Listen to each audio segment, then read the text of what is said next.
Tere taas, head saatekuulajad. Saates osalevad elektriinseneri õppejõud Andres Saukas ning saadet juhin mina, Maarja Maripuu, tuntud sisulooja ja suunamudijana konservatiivne mõtiskleja ja uudisteportaali eesti.com toimetaja ning saatejuht. Tehnokrat alustab. Eelmine saade Tehnokrat 17 võeti hästi vastu. Samuti laekus palju küsimusi energeetika kohta nii Eestist kui mujalt. Jätkame tehnokraatlike teemadega. Inimesed on küsinud ka vesinikutööstuse ja veeldatud maagaasi ja lihtgaasi hindade kohta. Alguses loen siis meile laekunud kommentaare. Ojala 55555. Mõtlesin, et ehk on mingi normsaade. Isegi kui saatejuht viitsiks enne saadet oma teksti korra läbi lugeda ja seda sutsu paremini esitada kui algeline AI. Siis taoline nukleaarkuivik nagu A. Saukas ei suudaks iial nalja teha, mis ka vaimukalt kõlaks. Lootusetu üritus, täielik hapukurgi hooaeg, mitte midagi pole enam vaadata, kuulata. Tore, kui keegi soovitaks midagi tahedamat, ette tänades. Ja siit tuli siis Tõnu Kalvet 5375. Igati asjalik saade. Seda kuulates ei märkagi, et saade kestab peaaegu tunni. Ei märka sellepärast, et sisu on huvitav ja hariv, esitusviis aga nauditav ja üldarusaadav. Eriti meeldis mulle koht, kus saatekülaline soovitas kasutada kastiratast ka kiirabisõidukina.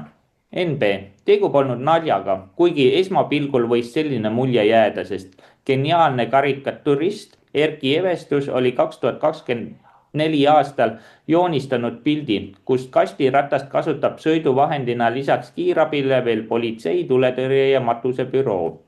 Evestus oli lihtsalt oma ajast ees. 22. juuli 2025 kirjutas arst Eero Merilind Rahvusringhäälingu kodulehel avaldatud artiklis väga selge sõnaga. Eesti ei vaja rohkem kiirabiautosi, vaid targemat inimesele kohandatud logistikamudelit, mille puhul patsiendi jõudmine õigel ajal õigesse teenuseni osa terviklikust raviteekonnast. Kiirabi ei ole ega ei tohigi olla vaesemehe takso. 26. juuli 2025 ilmus aga Rahvusringhäälingu kodulehel uudis pealkirjaga EMO-d loodavad tulevikus kergemate muredega patsiendid saate perearstile. Minul jäi mõlemat lugedes küll selline mulje, et saatesarja Tehnokrat saateid jälgivad tähelepanelikult ka arstid, kes siis püüavad jõudumööda rakendada saatekülalise pakutud lahendusi. Milliseid seoseid näeb siin lugupeetud saatekülaline? Ja siin kohal siis ka saate küsimused. Vesiniku tootmine on nüüd moodi läinud. Kuidas vesiniku veest toodetakse? Mis juhtus Saksamaal Swabis mündis peale 3 aastat viivitust ehitatavas vesinikutehases? Kui palju maksab USA veeldatud maagaasi Euroopas? Kas Norra ei saaks Euroopat gaasiga varustada? Palun, Andres, siin on küsimused. Tervist, mõistust ja tarkust hakkame jälle seda taga ajama. Ja kommentaaridele vastame kiiresti ära ja paneme pildi ka, sest kuna kommentaator saatis hiljem ka Eventose karikatuuri järgi ja kui hakkame neid slaide vaatama, siis on kõik korras, näete ära, et ta on asjadega ees. Ise saate naerda või mitte. Esimese kommentaatori, ma ei tea, mis sugu ta on, Ojala, on ta naisterahvas, meesterahvas, vaadake.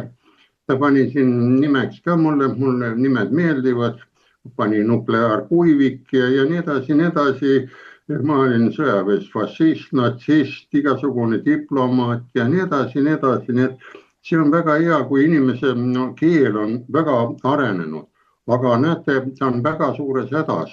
Ta ei leidnud saates midagi ja pärast veel põhjendas, et ta ei teagi saateid, et inimesed aidake teda. No vot, katsuge temaga kuidagi ühendust võtta. Ma ei tea, kui ta on meesterahvas, siis oleks võib-olla naist vaja, kui naine on, siis on meest vaja. Ma ei oska öelda, kuna see ütles, et see ei ole saade ega midagi. Aga teine ütles saade ja need tõi kohe näite ära, haritud inimene, ta on jälginud, et eelmine aasta karikaturist juba teadis ette, tähendab, ta on neid uudiseid ja neid asju juba jälginud ka Saksamaalt, väga tubli. Nii, ja paneme siis videod käima nende küsimuste peale ja vaatame ka selle Eventuse ära. Nii, näete, Erki Eventus, karikatuur 24, politsei. Ma rääkisin politseis, aga seal on trellidega pääste oma, seal pildi üle-eelmine saade õigemini oli see pääste saade oli, need seal on kolmekesti käruga tuleb, üks vähib seal taga veel paremini, muidu seal oli ühine pilt. Aga näete, siin on ripp ka veel, on puusärgiga saab kohale tulla, rist on üleval ja kiirabi, näete, on tilguti ka pandud juurde, see on ikka spetsvend. Nii et vaadake ise edasi, lähme teemade küsimuste juurde. Ja teemade küsimused olid ju vesinik, kuidas vesiniku veest tehakse. No vaatame, see on lihtne, vesiniku miljoni jaud on pärast saadevama, aga inimesed on küsinud.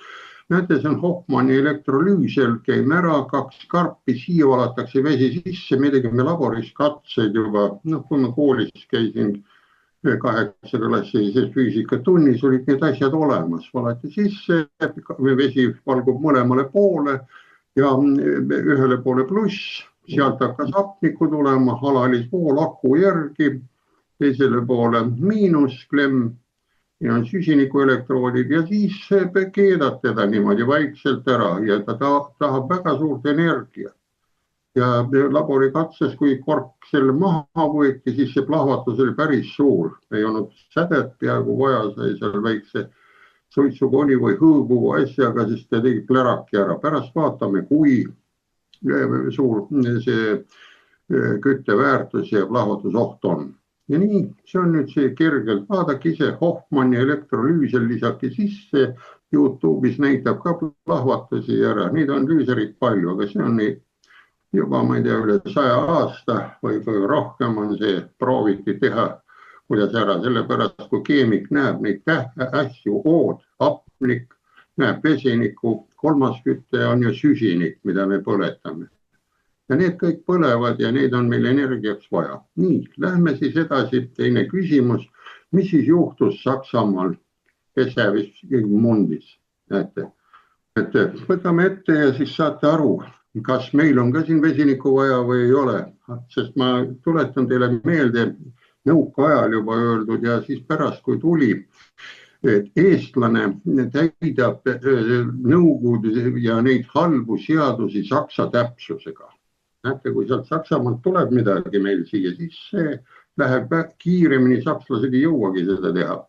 Ja näete nüüd, pärast 3 aastat viivitust ei lubatud kateteeta Schwebenkemmendi tööle hakanud 20 miljoni euros suuruni vesinikutehast. Projekt on hea näide Saksamaa vesinikustrateegia nõrkustest. Näete, tööle ei hakanud ja kõrged kulud, ebaselge majanduslik tasuvus ja nõudluse puudumine. Näete, ehitati suur tehas 20 miljoniga ära.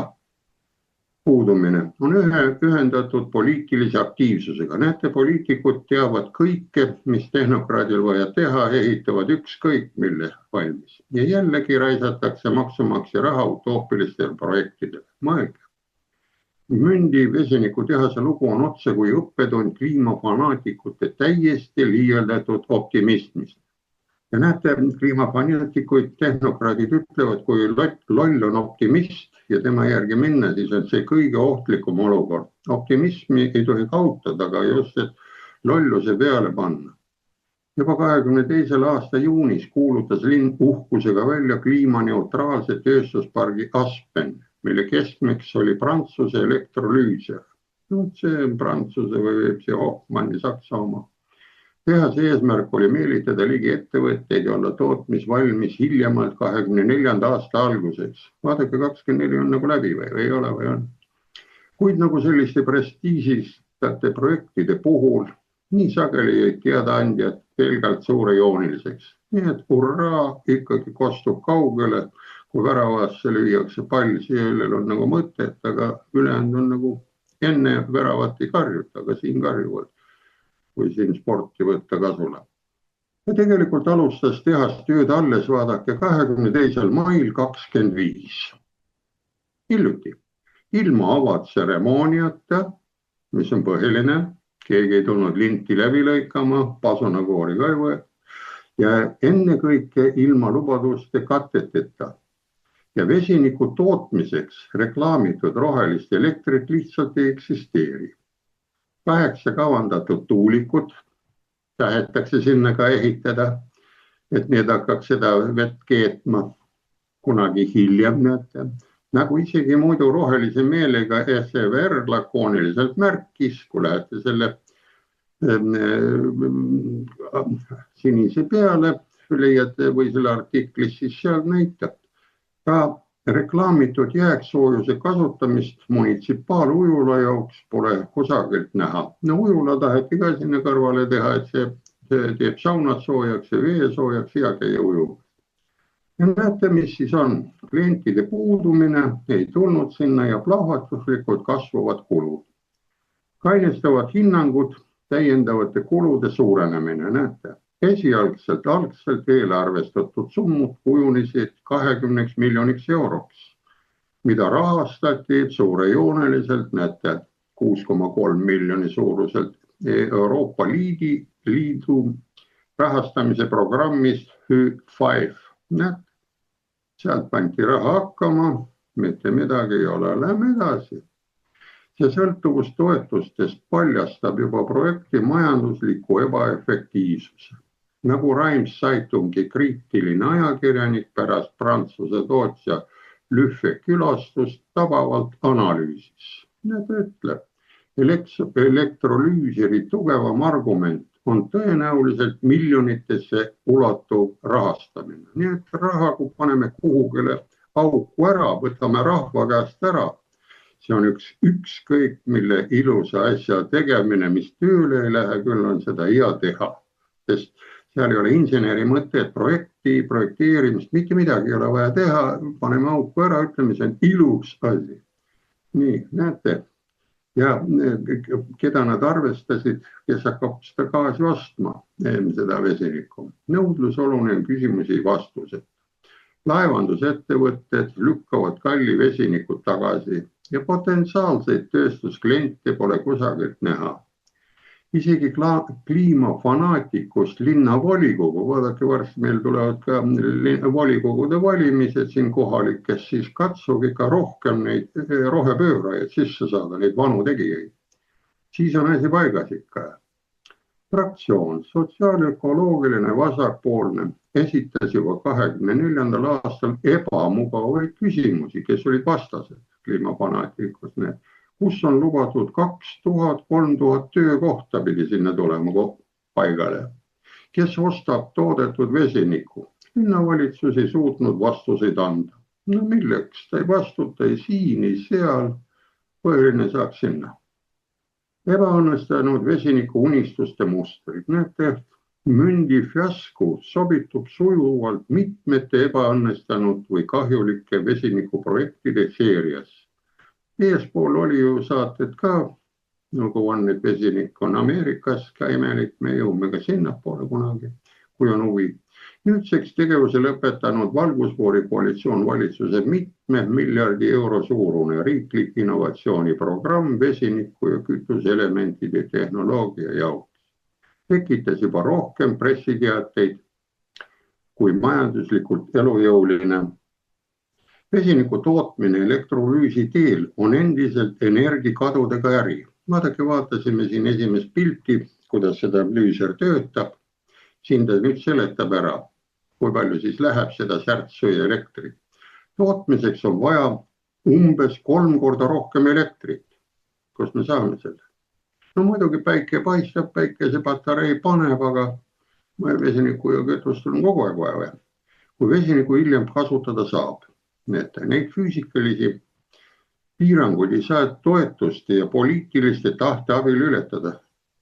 Ma siin natuke ütleks, kui need poliitikud paneks seal väntama alalisvoolu generaatori otsa, tõmbavad sõude materjaliga, väntavad seda alalisvoolu pluss miinus, küll vesiniku tuleks.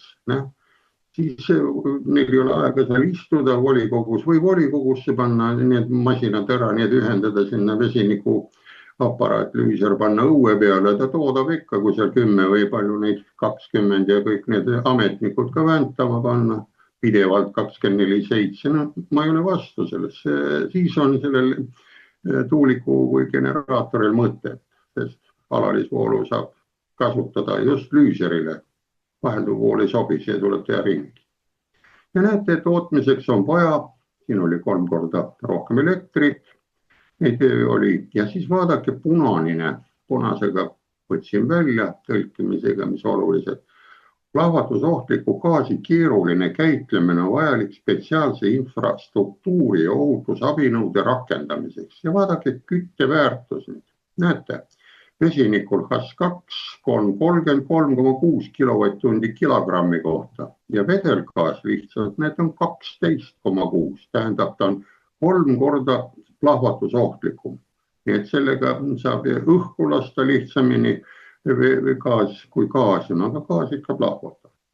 Ja näete, Mündi vesinikutehas sümboliseerib seega energiapoliitikat, mis seab ideoloogilised eesmärgid majandusliku ratsionaalsuse ette ja nõuab maksumaksjatelt kallite katsete eest tasumist.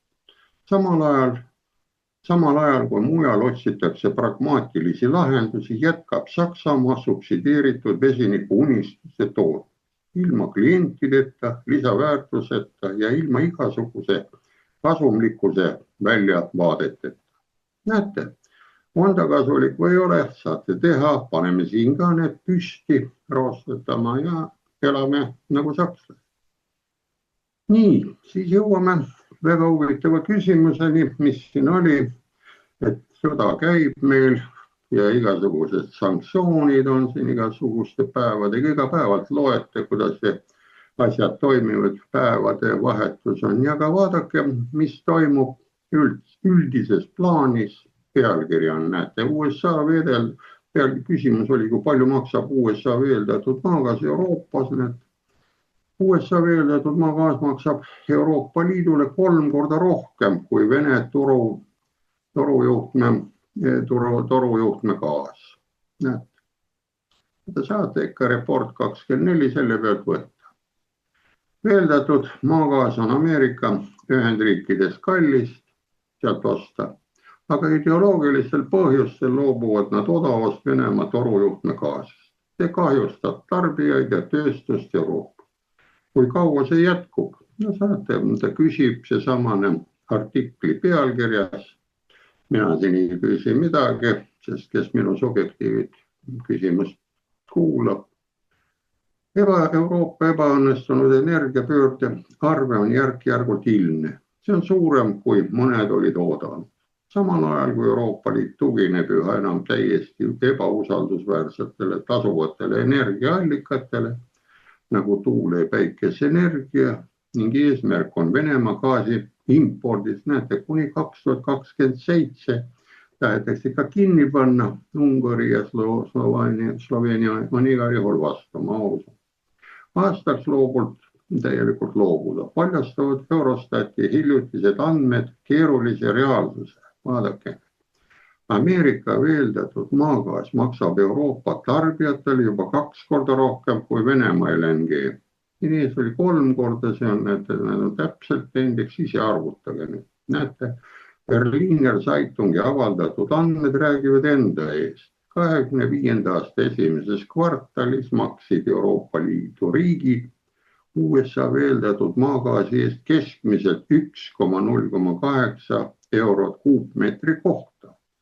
Samas kui Venemaa veeldatud maagaas oli 0,51.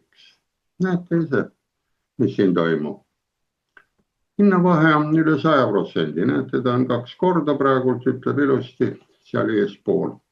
Ja tähelepanuväärne on see, et hoolimata kõigist poliitilistest signaalidest impordib Euroopa Liit jätkuvalt märkimisväärses koguses Venemaa gaasi. See on selge märk sellest, kui keeruliseks see ideoloogiliselt motiveeritud loobumine praktikas osub. Siin saab igalt poolt ära, paned ainult teise sildi peale, küll see läheb. Ja näete, impordimaht näitab jätkuvat sõltuvust. Näete, siin on ilusti kirjas 25. aasta esimeses kvartalis impordistatistika maalib Euroopa energiavarustuses keerulise pildi. Ameerika LNG domineeris 13 miljardi kuupmeetriga veeldatud maagaasi impordis ja moodustas 48% Euroopa Liidu LNG impordist. Vaadake, peaaegu pool saab 2-3-kordse hinnaga. Euroopa Liit investeeris sellesse mahtu 14,7 miljardit. Märkimisväärne summa, mis rõhutab mitmekesistamise hinda. Samal ajal importis Euroopa Liit 5,3 miljardit kuupmeetrit Venemaa LNG-st. Näete, natuke riga tuleb. Ja 2,7 miljardi euro eest ja vastab 19% osakaalu. Näete, need liidame kokku, siis saame mingi numbri kokku, ikka 20% ja teine 50%. Vahet ei ole, ost-müük käib. Ja võrdlus Venemaa torujuhtme maagaasiga on eriti paljastav. Vaadake, need on ilusad numbrid. Tasub mõelda ka meil, kas me ei peaks siit kõrvalt võtma nii elektrit kui gaasi, ta on meil ära. Ja vahelduseks toon teile meelde tuletuseks ka vanade mõttetarkade ühe lause võib-olla. See mõtleb, et vaenlast ja sõpra saame valida, aga naaber on Jumala poolt või looja poolt paigas. Sa ei saa midagi teha, ta on. Ja näete, eriti paljastav, 0,32 eurose suuruse kuupmeetri hinnaga on vaid see umbes kolmandiku võrra Ameerika veeldatud maagaasi hinnast. Lisaks voolas Musta mere torujuhtme kaudu 5,3 miljardit kuupmeetrit koguväärtusega 1,75 miljardit eurot, peamiselt Ungarisse ja Slovakkiasse. Need arvud näitavad, et vaatamata poliitilistele ümberkorraldustele on Euroopa endiselt oluliselt sõltuv Venemaa energiavarustus. Seda arengut tasub vaadelda ajaloolisest kontekstist. Vaatame nüüd ajalugu, mulle ajalugu meeldib, sest seal on ikkagi loodusseadused sees õhtu, hommik, eile oli ka õhtu, üleeile oli ka õhtu ja hommik. Aastakümnete jooksul ehitatud odavate torujuhtmete ühenduste süsteem oli pikka aega andnud Saksamaale ja teistele Euroopa Liikide riikidele konkurentsieelis. Vot sealt me tehnokraadid, me saime autosid, saime sealt igasuguseid külmkappe ja nii edasi. Ja Saksa tööstus sai toetuda usaldusväärsele ja kulutõhusale energiavarustusele. Vundamendile, mis tuleb nüüd uuesti üles ehitada, ehkki oluliselt kõrgemate kuludega. Näete need ise. Ja nüüd läheme siis viimase küsimuse juurde, kas Norra ei saaks Euroopat gaasiga varustada, on ka selline küsimus. Näete ise nüüd saab küll, aga miks ei saa siis? Norra gaasitarnete hinnadünaamika on huvitav. Norrast pärit torujuhtme gaas maksab Euroopa Liidule vaid 0,24 eurot kuupmeetri kohta. Näete, ta on odavam, seal venelase oma oli 0,32 kuupmeetri kohta. Muidugi tasub sealt osta või? Mis teeb selle isegi odavamaks kui Venemaa torujuhtme gaas. Hinnavahe tuleneb peamiselt otse transpordi marsruutidest läbi välja kujunenud Põhjamere torujuhtmed. Samas kui Venemaa gaasi tuleb muutuva geopoliitilise olukorra tõttu suunata ümber Türgi. Teiste transiidiriikide kaudu. Türgi kaudu saab toru kaudu küll anda. Selline suunamuutus suurendab oluliselt transpordikulud. Norral aga ei ole piisavalt tootmisvõimsust, et varustada poolt mandrit maagaasiga. Näete, ta on väikese territooriumiga, tal on raami vähem. Ja 2025. aasta esimeses kvartalis importis Euroopa Liidu kolmandates riikides torujuhtme gaasi kokku need 10,2 miljardi euro väärtuses, millest suurem osa moodustasid Norra tarned. Need arvud näitavad, et alternatiivsed gaasiallikad võivad pakkuda konkurentsivõimelist hindu, kuid ainult otsetranspordi marsruutide puhul ilma geopoliitiliste komplikatsioonideta. Vaadake, kui siin ehitati ka need kaks gaasitrassi, eestlane ei tahtnud, et tema territooriumi tule, need on komplikatsioonid, aga kui otse lubad läbi minna ja nad hooldavad, teevad, nad ei leki, loodust ei kahjusta, loomad, linnud saavad seal toetuda peale, ei juhtu ka, kui maa peal on jooksev. Nii ta on tulnud ja näete, kui on ära. Ja perspektiivi lisamiseks näete 21. aastal oli torujuhtme maagaasi keskmine impordi hind endiselt umbes 0,2 eurot kuupmeetri kohta. Hinnatase, mis praegustes arengutes valguses tunduvalt olevat pärit teisest ajast. Näete, kui paneks toru uuesti käima, siis sellise hinnaga, ütleme, paneme siia 2,3 või 25 juurde, torud on ju olemas, ära vaja avada, ära puhastada, lihtsalt esimene sahin jookseb muud kraami, peseb torud sees puhtaks ja saate sellega ja saame jällegi siin kõik odavamad tööstuskaubad, toodangud, tehased Euroopas käima panna, aga praegult ei ole. Tehnokraadid ja kes tahavad tehastes tööd teha, insenerid, ju nad lähevad siis sinna, kus saavad tööd teha. Nii, et oleme siis peale, mis siis vastame, loodame, et saite nüüd asjale pihta, millest me siin rääkisime, et tuleb taastada endine olukord ja taastamiseks sobibki, siin vähe märkusega on lõpus, räägime ju lisaküsimustest, näiteks plaan 5 ja plaan B ongi see olemasoleva näiteks olukorra taastamine, kuna A on nagu metsa jooksnud, siis panna sinna piir ette ja põrkab tagasi ja jääb seisma vähemalt. No vot selline ära ja nüüd järeldused tehke ise, sest pikk saade on täna esimese teine pool ka tulekus. Aitäh sulle, Andres, väga hea ettekande eest. Siinkohal läheks siis küsimustega edasi, et kas Saksamaa suurim gaasihoidla on ka juulikuus tühi? Kas Katar võib veeldatud maagaasi tarned Euroopasse peatada? Palun. Nii, jätkame heade küsimustega, vajalike küsimustega. Näete, siin hakkavad tõrked tulema vastu, nii et see jooks rohepööre hakkab pikkamööda nagu kinni jooksma, sest on näha, et hullumeelsus ja näete ise siin need hinnad teevad selle asja ära, sest inimene saab palka niimoodi, aga tal ei tõsteta niimoodi seda hind. Nii, ja vaatame siis kohe slaide. Võtame jälle sealt report 24. pealkiri. Talvine gaasivarustus on ohus, Saksamaa suurim gaasihoidla on peaaegu tühi. Näete, nüüd vaatame üle, kas neile jätkub talveks midagi. Sest talv kipub kuidagi ruttu tulema. Saksamaa gaasihoidlad peaksid olema praeguseks osaliselt täidetud, näete 8. juuli on see uudis. Kuid praegu on need täiesti tühjad. See hõlmab ka Saksamaa suurimad gaasihoidlad Rechdenis. See on täidetud vaid 2% ulatuses, põhja peal on natuke. Energiaettevõtete spekulatiivne käitumine võib järgmisel talvel olla, selle käitumisel võivad olla rängad tagajärjed.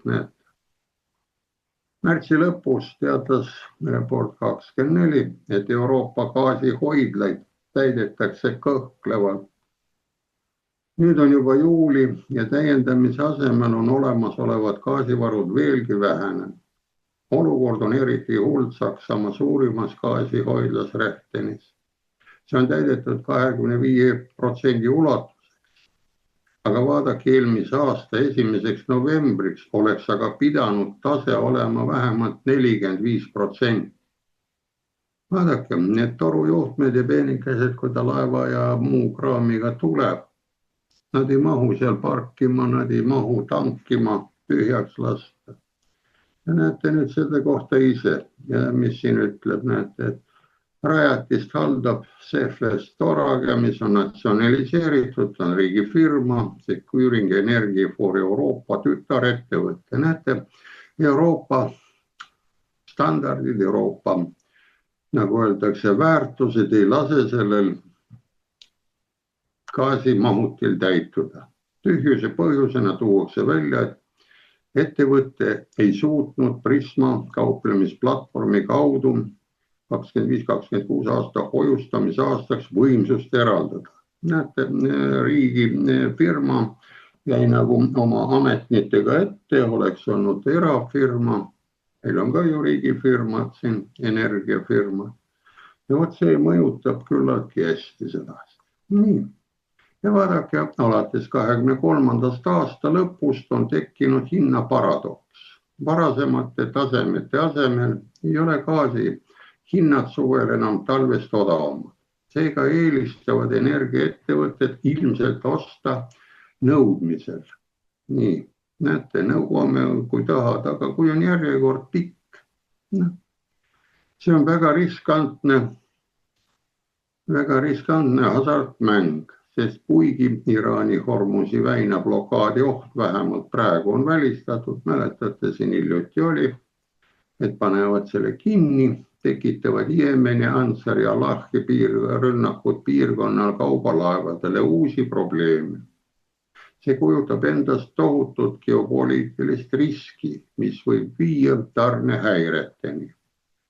Kas energiaettevõtete strateegia toimib ja kas nad suudavad sügisel ja talvel suhteliselt odavalt gaasi hankida, saab veel näha. Näete, siin ütleb ajakirjanik, kes sellega on, kui praegult on tühi, kas talvel ikka sulle tuuakse kuldkalakesega ette.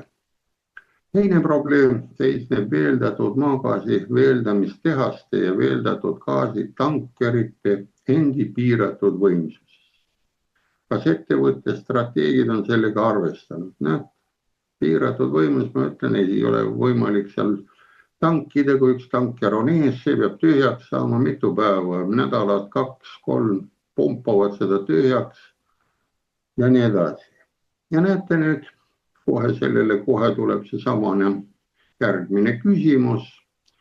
Katari oramas, kas võib maagaasi tarned Euroopasse peatada? Katar ähvardab peatada veeldatud maagaasi tarned Euroopasse. Ja segavad kliimaeeskirjad, siin kirjutavad ette, et euronorme peate täitma, aga mõtelge, ta on Araabia riik ja tal on oma teine usk ja nii edasi. Tahad ostad kaameli kaupu, me toome või ei too kaameliga, te ikka ei tule ette, sest nägime ka, kuidas Saksa välisminister hiljuti käis seal kintspükstega vestlemas, talle kätte ei antud. See tähendab solvas sealset kultuuri ja talle kätte ei antud. Ma ei hakka nime tuletama meelde, ma selliste nime, et mul üldse ei jää meelde. Aga filmi peal oli, ta pakkus küll oma kätt seal, kui te mäletate. Ja komisjoni presidendi Ursula von Leyeni juhitud Brüsseli eurokraadid tahavad ilmselgelt teha kõik endast oleneva, et õõnestada Euroopa energiajulgeoleku. Nüüd ähvardab Katar ka oma veeldatud maagaasi tarned katkestada Euroopa Liidu hullumeelsete kliimarevolutsioonide tõttu. Näete, ta kirjutab ette, vot niimoodi tood mulle purgiga asja ette, aga tema tuleb laevaga ise, tal on seal laeval kõik korras, ta ei leki kusagilt, aga nii ta on. Vahemärkusega toon üks dokumentaalfilm oli ka mingi paarkümmend aastat tagasi, kui sakslased kutsusid hiinlased oma Martin ahju tehast lammutama, siis hiinlased sidusid ja neil oli oma ohutustehnika. Pikad redelid traadiga kokku ja said üles pisikesed poisid. Ja näete, rohepööra kliimahullus toimib. Vot Katariga, näete. see kehtib ka gaasitarnete kohta. Pärast seda, kui odava torujuhtme gaasitarned Venemaalt suures osas peatad, Euroopa riigid sõltuvad, näete, siin eespool oli juttu, Norrast, Ameerikast ja Katarist, sealt tuleb, rohkem ei tule kusagil. Viimane aga on Euroopa Liidu valitsusele saadetud ähvarduskirjas selgelt öelnud. Ta ei ähvarda, ta ütleb, kui ei taha, ei too meid seile midagi, me saame ise hakkama. Et ei tarni enam veeldatud maagaasi, kui Euroopa Komisjon ei leevenda oma nõnda nimetatud kliimaeeskirju. Nii et tuled hakkad ikka nõudma, jah. Täpsemalt puudutab see kliimakaitse nõudeid Euroopa Liidu tarneahela direktiivis. Näete, bürokraat ütleb seal mingi asja ära, et sa ei tohi näiteks 5 korda päevas palvetada, no siis ei tead. Kui aga Euroopa Liidu Katari nõudmisi ei täideta, siis see oleks aga eurooplastele majanduslik katastroof. Ilma Pärsia lahe tarneteta on kavandatud Euroopa Liidu sanktsioonid Venemaa maagaasi vastu tõenäoliselt praktiliselt võimatu jõustada. Rääkimata järsult tõusvatest gaasi hindadest ja energiakriisi edastisest süvendamisest. Ähvarduskirjas kurdab Doha valitsus, Katari mehed, et kõnealuses Euroopa Liidu direktiiv sisaldab ilmseid vastuolusid ja pingeid Katari seaduste ja standardid. Näete, sa tuled ikka nende kodu ja lööd rusika laua peale, et aitab küll teil siin. Või tuleb niimoodi välja? Meil tuleb siin välja küll, aga nendel ei tule, ma arvan. Katarlased viitavad iga riigi õigusele kehtestada oma kliimakaitse eesmärgid, nagu on kokku lepitud vastuolulises Pariisi kliimakokkuleppes. Vaata, me võime ka siin kliimaeesmärke muuta, kui see Pariisi kliimakokkuleppe võtame lahti, kõigil on lubatud. Lisaks kujutavad ELR-i määrustega kehtestatud trahvid ja tsiviilvastutus endast ohtu Qatar Energy'le. Seetõttu peab ettevõtte tõenäoliselt peatama veeldatud maagaasi ja muude toodete tarnimise Euroopa Liitu. See on väga diplomaatiline viis öelda Euroopa Liidule, et ta peaks need kliimaseadused kas mujale panema. Vaata, kui ilusti ta ütleb. Istmiku alla sobiks panna või kuhugile, kui istud seal või sahtlisse. Või tagajärgedega silmitsi seisma. Valik on teie 2 varianti. Plaan A või plaan B. Valik on tahad. Katari samm aga võib motiveerida ka teisi energiatarnijaid Brüsselile survet avaldama ja arvukaid regulatsioone oluliselt leevendama. Nii. Nägite nüüd ise, mis siis asi toimub siin. Asjad hakkavad nagu paika minema, sest kui minna usu vastu, on väga raske, sellepärast, et igal ühel on lubatud uskuda seda, mida ta tahab, mis on tema traditsioonis, mis hoiab teda väärikana, aga kui on üldse usu puudumine, ainult jooksmine ühelt poolt teisele poole, nii edasi, nii et võime sattuda olukorda, et meil talvel on ka jama käes. Nii, ja võtaks siis lisaküsimusi ka veel. Jaa, lisaküsimusi selles suhtes on, et paljud inimesed plaan B-st arvavad seda, et see plaan B on projekt siis loodud valimiste jaoks, et siis nii-öelda ei saaks siis EKRE võimule ja on nii-öelda loodud ajutisena, et lüüa kogu see kaardipakk laiali. Kuigi ma tean, et ma olen plaan B ümarlaua liige ja ma tean täpselt, et see nii ei ole, et me teeme ikkagi suurt ja tõsist tööd ja suurt asja, et üritame saada suurimaks rahvaliikumiseks. Aga siinkohal siis sulle, Andres, küsimus, et kas plaan B-l on võimalus jõuna tõusta ja kuidas saavutada sellele suurele jõule eesmärk? Nii. Vot see on nüüd küsimus ja ütleme niimoodi, jõud ja vastujõud, lähme loodusseadustesse ja lähme kõigepealt ajalukku. Vaatame, kuidas asjad on toimunud. Kõik need revolutsioonid, pooldused, need on ju toimunud väikeste jõudude suuremaks kasvamisel. Võtame 1917, see Nõukogude aeg, siis Ameerika depressioon oli samal ajal, seal oli nälg ja värk. Kuidas see asi toimus ja kuidas see nimi pandi, menssevikud ja bolševikud, tegelikult vastupidi oli.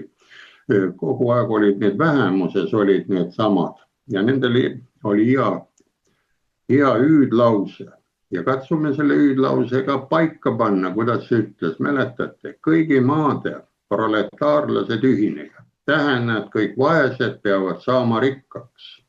Aga see on loodusseaduses üldse välistatud, rikkurid on vähem, sellepärast nad annavad vaestele tööd. Sest kui kõik oleks rikkad, siis tööd ei tehtaks või vastupidi, kõik oleks vaesed, siis ei tehta. Nõukogude Liidus oli sedasi, kõik olid nagu vaesed, tuldi laupäevakul ja kohale ja nii edasi.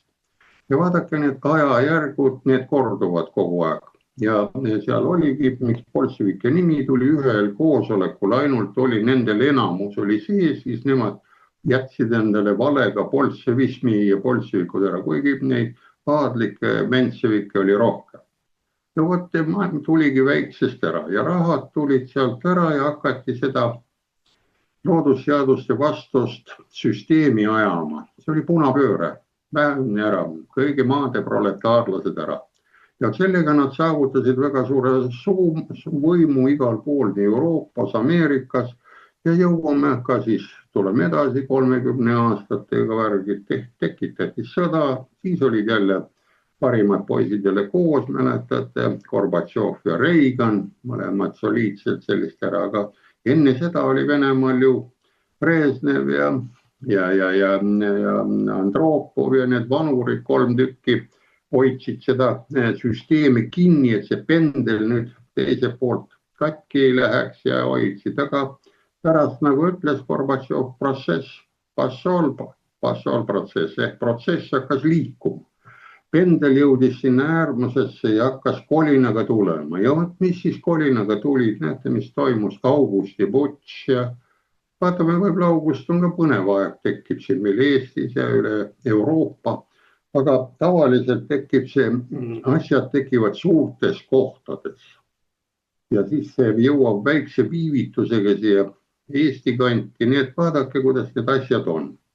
Ja mis siis oli pärast natuke aega oli ju oli Kariibi kriisid ja tuuma ja külmad sõjad ja mõelge ära ja praegult, mis toimub, kui me siin saateid vaatame ja eelmised saated siin olid ka, kuidas Ameerika ja Venemaa omavahel töötavad, viimased uudised Eestilini peal oli ka selline jutt, et Vene kosmonaut oli ka, sõitis Ameerika raketiga jälle sinna rahvusvahelisele kosmosejaamale, ma olen kogu aeg neid näiteid toonud ja kuidas uraani müük ja ostmine käis, see oli eelmise aasta saate teema, sest Ameerika, kuidas suured plaanid paneb ja kuidas ta saab need suured plaanid teostada ainult Vene ja Hiina ja ülejäänud Jaapani tehnokraatidega, nendel vahet ei ole, kes jagab seda ära niimoodi.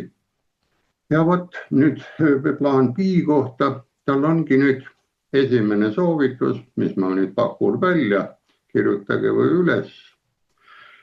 Tuleb võtta hea hüüdlause siis, seesamane. Kõigi maade eestimaalased ühinege.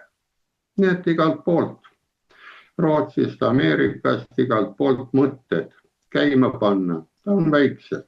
Teine protsess, kuidas seda saada, sest tulevad nüüd kohalikud omavalitsused, väikesed hakkavad ka tegutsema. Siin on näiteks kuulda olnud, mõtelge, kus on eestimaalased, kes räägivad rohkem vene keelt, Maardu ja seal ära, seal on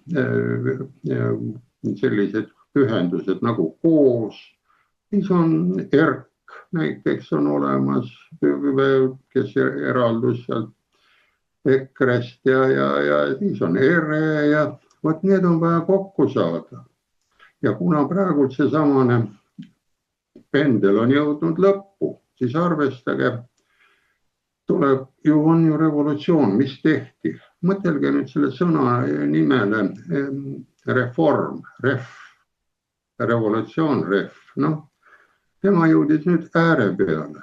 Ja mõtelge, ta hoiab nüüd igat pidi seda kohta kinni, aga mis toimuma hakkab, ta on tehtud ju mille järgi, ta on tehtud Euroopa süsteemi järgi. Euroopas oli ju kogu see liberaalsüsteem oli paigas ja kui me vabaneme siin 30 aastat tagasi, siis see tehti ära ja tehti ära, muud varianti ei ole, tehti kaks suurt vastandit ära, üks on ju Keskerakond ja teine on Reformierakond. Ja kolmas, kes hakkab igavesti olema ja jääb olema, see on sotsiaaldemokraadid. Nemad ju kogu aeg pakuvad varianti ära, kõik võrdseks ja nii edasi, võrdsusvendlus ja nii edasi, et me peame ära ja nemad on nagu kogu aeg jäävad segama, aga praegusel variandil, kui see lagunev süsteem on jõudnud äärde, kes on kogu aeg võimul olnud, see hoiab kinni ja siis hakkab sealt pudenema üht kui teist. Ja kolmas ettepanek on, kus need väiksed nüüd ühinevad, leiavad ühisosa, nad peavad selle leidma, sest nagu olid need bolševikud, mentševikud, nemad tegid pahandust, seal olid nendel ilma ütlemata, olid veri väljas, aga siin saab teha ilma veri väljata, lihtsalt lähevad minema ja mitte võtta neid endisi olevaid tegelinskid uuesti tagasi. Sellepärast ta oskab neid krutskid, kuidas mitte midagi tööd teha, kuidas endale kirjutada rahakesi välja ja teha neid soodustuse isiklikule tuleb anda uutele poistele ainult, need peavad olema CV täites, et kui ta läheb ikka maaeluministriks, siis esimene punkt ei ole see, et ta on mingit sünnitamist näinud, et sellest piisab. Ta peab teadma ka maameeste mõttemalli, poetaguste mõttemalli, kuidas seal nad vestlevad, need on väga targad. Ära see on talupoja mõistus olemas, need võtta juurde, siis samamoodi elektrikutest, kes on olemas või energeetikud, sama meditsiini poole pealt, et mitte seal ei ole, kes teab seda ja on läbi käinud ja sobib ja tahab juhtida, ütleme ka, on pea haiglatele, on peaarst, ta jagab asja väga hästi, aga kui seal tuleb ikka raamatupidamise poolt, ta pöördub raamatupidaja poolt. No vot sellest saabki sellise, ütleme, küsimuse, nagu siin oli, kuidas seda plaan B tugevdada. Ja vot see nimi on väga hea ja see oleks nagu jõud. Ja sellest muuta see jõud tugevuks, vastukaaluks ja tobib ära, sest äärmus on nüüd käes ja see äärmus tuleb Euroopast. Siin ei ole mõtet praegult rabelema hakata. Kui te vaatate neid tehnokraadi saateid, soovitan ka järgmisi vaadata ja kommenteerida. Siin on näha, et Saksamaa, Hispaania, terve Euroopa on suures hädas ja nemad tahavad vahendust. On vaja muutusi saada. Ükskõik, mille lahti teete, meil nad ei kirjutata, hoitakse paigal, aga ma usun, et need, kes seda massimeediat ja seda jälgivad, näevad, nad tunnevad juba ise ohtu.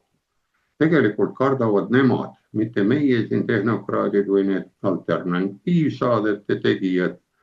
Sellepärast, et kui ajalugu teate, igal juhul tuleb lõpp, sünd, elamine lõpp. Esimene 30 aastat inimene õpib, kui ta sünnib.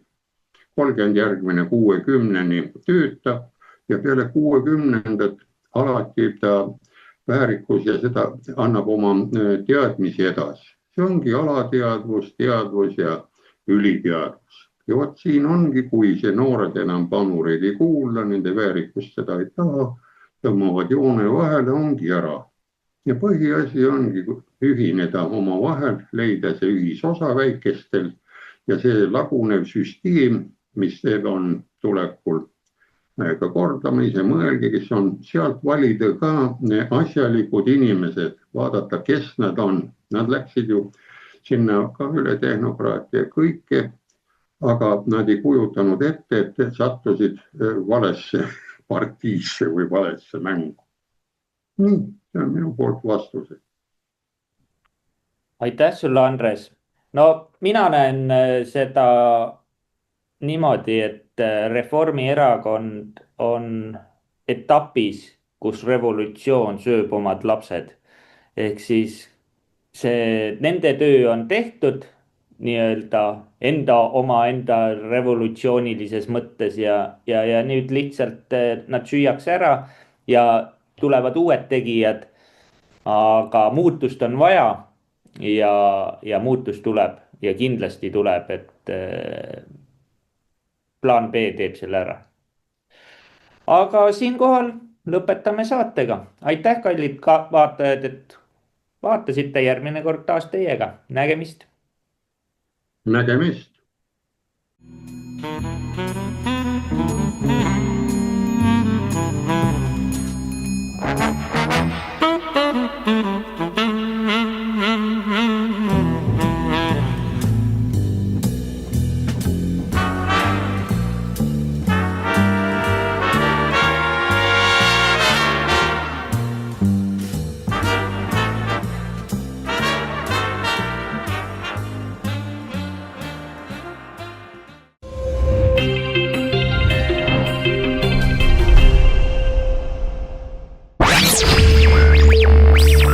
Meil on Eestile plaan B.